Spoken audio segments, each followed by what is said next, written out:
আসসালামু আলাইকুম। আশা করছি সবাই ভালো আছেন। এখানে যে গাছটি দেখতে পাচ্ছেন এটা কিন্তু পুঁইশাক গাছ, আমাদের সবার চেনা পরিচিত একটি গাছ। পুঁইশাকে রয়েছে প্রচুর পরিমাণে আঁশ, যা আমাদের কোষ্ঠকাঠিন্য দূর করতে খুবই সাহায্য করে এবং পাইলস ও ফিস্টুলা রোগকে পুঁইশাক খুব সহজেই দূরীকরণ করে দেয়। এতে রয়েছে ভাইটামিন সি, ভাইটামিন এ, যা আমাদের ত্বকের রোগ জীবাণু নিরাময়ে খুবই সহায়তা করে। তাহলে আপনি ত্বকের পরিচর্যায় কিন্তু নিয়মিত পুঁইশাক খেয়েই করতে পারেন। পুঁইশাকে রয়েছে প্রোটিন, আয়রন এবং জলীয় অংশ, খনিজ, কিলো ক্যালোরি, চর্বি।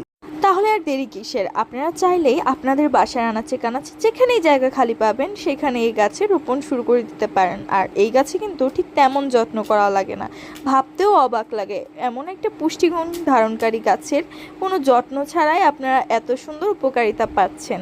আপনারা চাইলে বাজারে 20-30 টাকা আটি এরকম পুঁইশাক বিক্রি করে, যা কিনে এনে আপনারা এর